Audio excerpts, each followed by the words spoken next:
the Permanent Secretary of Agriculture, Mr. Ritesh Das, our senior staff from Ministry of Agriculture, the heads of research, heads of operation, the regional heads, commissioners, staff from Commissioner's Office, the exporters and processors, the head of Nabuso Agriculture College, students from Nabuso Agriculture College, staff from Ministry of Agriculture, farmers, ladies and gentlemen, Bulabnaka to you all. Ladies and gentlemen, it's a privilege to be here at a research station, our own research station, our Coronibia research station. For any country, research stations are very important, very critical, and a very special place. When I was young, those days, when I was doing studies in agriculture, and I did a research at Singotoka Valley, so I used to pass the Singotoka research station, and I was used to think, I wish someday I get to work here, at the Singotoka research station. And I did my practical, when you do diploma and bachelor's degree, you have to do certain weeks of practical. So I did my practical at Noidumba research station, the ship station, and Lenga research station, and the Indian Extension Office. These are three places I did my attachments. And I, always used to admire the research station, in particular the Lenga research station. And the Singotoka one, I didn't do my attachment there, but I was thinking, I wish I get a position of research assistant or research officer here someday. Because that is the place which creates new knowledge, new technology, new breeds, new varieties. And it is very critical with regard to the growth and development of the country via the growth and development of the particular sector. And I'm going to come to that in a second. Today, it's a very important day for agriculture, and agriculture being one of the critical sectors of our economy. So 40 years ago, agriculture was the mainstay of the economy. And that is how, in small developing countries, that's the normal growth trajectory. It's at the beginning, it's agriculture, then through agriculture, the other sectors develop. The commercial, industrial, and service. Sometimes it is not exactly that pathway, because we don't have the economies of scale for industrial and manufacturing. So sometimes it will be agriculture and service. And you see in Fiji, it's mostly agriculture, some extent commercial, and service, tourism. But these sectors depend at the back of agriculture.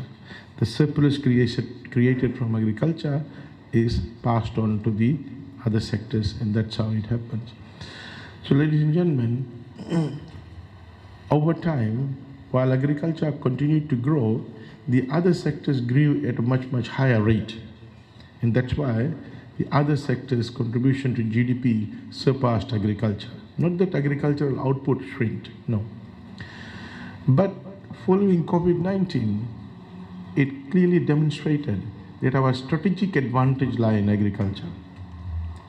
It is a sector where we have total control. It is a sector which is neutral with regard to skill requirement. Neutral. You go to tourism sector, you require certain skill sets. You go to industrial sector, you require certain skill sets. Manufacturing, certain skill sets.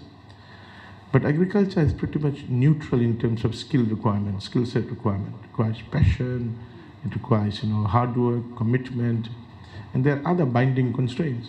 But in terms of skill set, it requires pretty neutral, and that is why you have seen that after COVID-19, there was a lot of back to agriculture movement. Back to village, back to rural, back to maritime, all of them.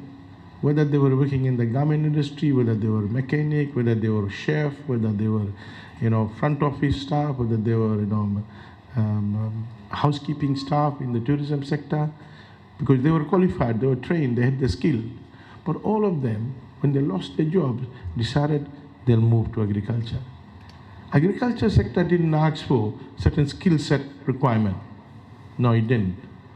Of course, over time we would want to upskill our agricultural workers in certain areas. That's the beauty. And the abundance of land, fertile land, climatic weather conditions, all of this were conducive to get agriculture to grow and fill in the vacuum created by the closure of the other sectors. And as head of research pointed out, we did substantially well. Even after Yasa and Ana, we quickly mobilized to ensure that households who were affected by Yasa and Ana were secured. The basic thing was immediately after any natural disasters, food, water, shelter. These are the key things. Immediately food rations were given by Rural Maritime Development. Immediately water was supplied by Rural Maritime Development. And we mobilized to see how we can, in a shortest period of time, secure or ring fence these households with regard to basic food and nutrition. We were in a panic state.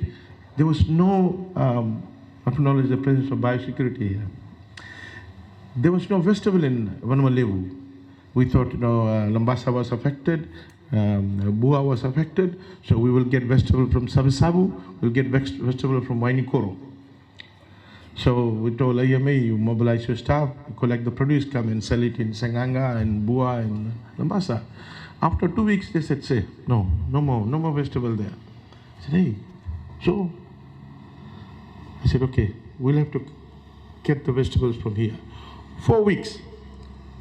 We continued to cart vegetables from Nendi and Singatoka right to Lambasa.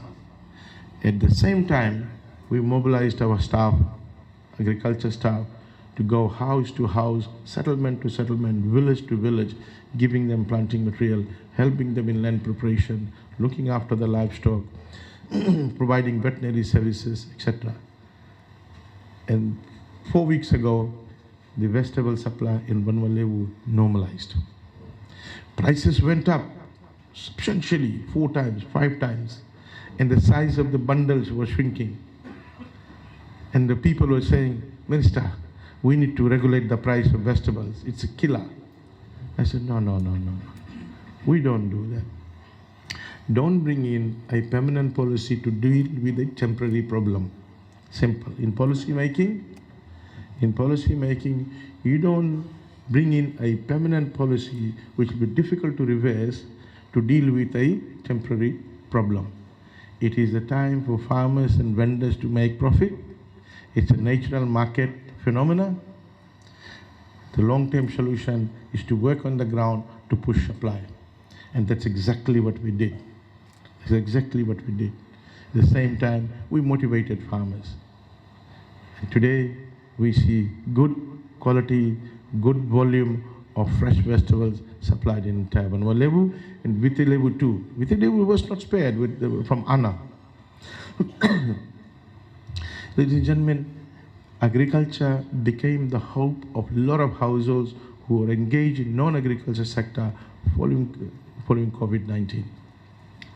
And we took advantage of the situation, mobilized our resources, our staff, our machinery, and we expanded agriculture. And we wanted to continue to expand because when borders open, demand will surge because tourism sector will open up. And we don't want to pull up agriculture produce that we're exporting to fulfill the local demand in the tourism sector. Because we have had hard talk with the tourism sector, saying it is time now that you look within and you buy within. And we don't want to be caught up in a situation where the tourism sector says, yes, Minister, now where's the supply? So that is why we are working on the ground to to supply, to get mobilized and increase production.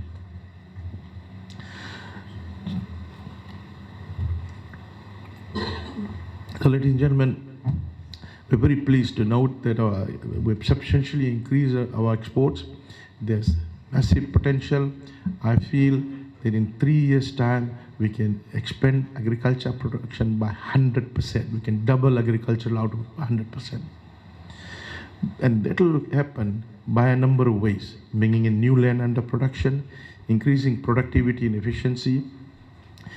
From my estimation, we can gain efficiency, we can increase output through productivity and efficiency gain by about 30%. 30%. And there's massive gains in production, agricultural production, by bringing in new land. And then we'll have to look at basically technological improvement. The frontier of production can be pushed. There's a limit to agricultural expansion. Beyond that, you have to push the frontier. And that will come through basically technology, new varieties, new breeds. And I'm today very honored to be here at Cornevia Research Station to launch a new variety of dalo. The dalo industry itself is valued around $100 million. Just the industry, local economy, and its contribution to exports around 27 million per annual. It is a very important crop to us, and we cannot basically be comfortable and complacent and be stuck with an invasion by pests or diseases.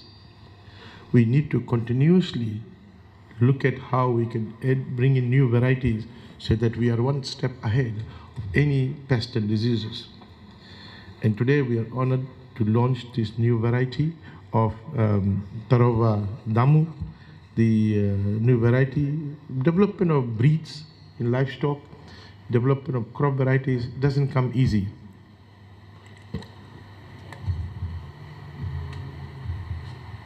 It's an expensive exercise. It requires skilled people, technical skills, and I'm very pleased to note that we've got good staff at Cornevia, at Singatoka, at Lenga or research stations. And we've been doing extremely well in terms of releasing new varieties, new breeds. In crop, we have released varieties in rice, in tomato, in pulses. Recently we released a new breed, new variety of pigeon pea, and we want to be ahead of the game and give farmers choices and options, and also protect farmers should there be an invasion by pest and disease. This new variety of dalo, taro damu, is a high-yielding variety. It has good suckering ability. It's early maturing, 7 months. It has a rigid base with dwarf, medium growth, good shape, size and heavy. Our export sector, the consumers there, they're very particular about the shape, size. They're also for the export sector, shelf-life matters, and this variety has good shelf-life. Of course, consumers do compare in terms of quality, and I've been told that this dalo has excellent eating quality. And of course, for those chefs, the mothers and some of the men who are into cooking, it's a fast cooking variety, 20 to 25 minutes, you'll be able to get it to the table. So ladies and gentlemen, in 1999, Waterways and Dalo variety was released, which is now the most common dalo variety for commercial cultivation. In addition, in July 2018, farmers and industry stakeholders gathered here to release 2 new taro leaf blight tolerant varieties, taro bambula and taro valova. So as of today, the ministry has supplied a total of 55,560 suckers to farmers. So, taro leaf blight is a devastating dalo disease caused by a fungus, very common to Pacific Island countries. In fact, Samoa's dalo industry was quite devastated, and we were able to take this space in New Zealand and Australia.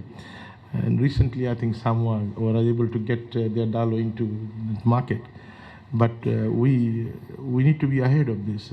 Pests and diseases can have a major effect, and root crops diseases are, and as well as pests are an issue. So this particular variety that we are releasing today, the taro vandamu, it is tolerant to taro leaf blight. So, ladies and gentlemen, the research work has been being undertaken for the last 6 years with the support of regional and international institutions such as SPC, Center for Pacific Crops and Trees, OZAID, FAO, Pacific Island countries, and other important global networks. I wish to thank all of them for partnering with us, sharing knowledge, sharing data, sharing ideas. It helps when you are able to share your findings and what you learn in other countries from the trials and trials and demonstrations and trials on-farm trials. So I wish to thank all these institutions for assisting us to get to the stage where we are now finally able to. It's not easy. I mean, to release a new variety, you need to be 100% sure.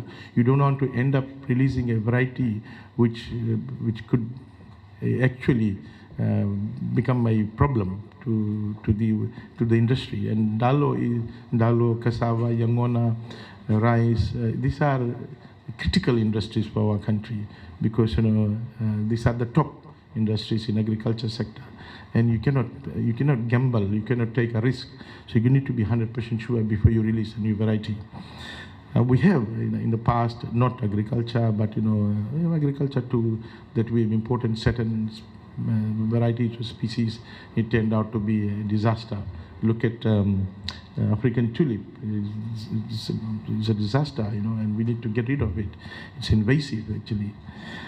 So certain noxious species of weeds as well, which is threatening our crops. So we need to be very careful when we release a variety, 100% sure, and that burden is on the research heads and research leaders. So, ladies and gentlemen, with these words, it's my pleasure to once again like to commend the good efforts and the work of our research staff, all the staff involved. I see Sabe there, Tekini there, and all our senior staff who have been working not only in dalo but other crops too, because every crop that is providing hope for our farmers, hope for agriculture sector. We need to commend the hard work of our staff. With this remark, it is now my pleasure to officially launch this new taro leaf blight tolerant variety, taro vandamu, and I do hope that our farmers will benefit, our economy will benefit. Thank you, Naka.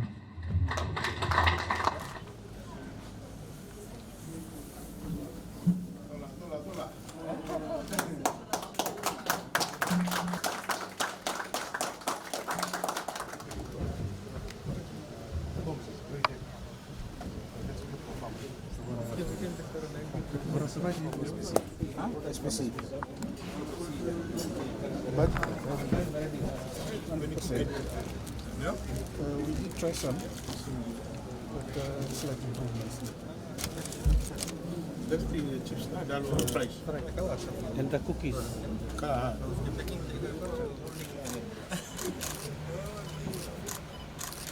Naka.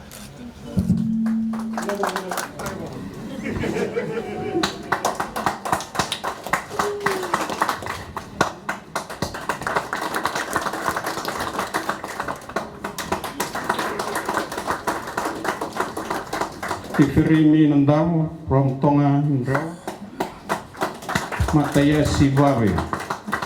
Also, Mr. Filimoni Kilawekan from Waima.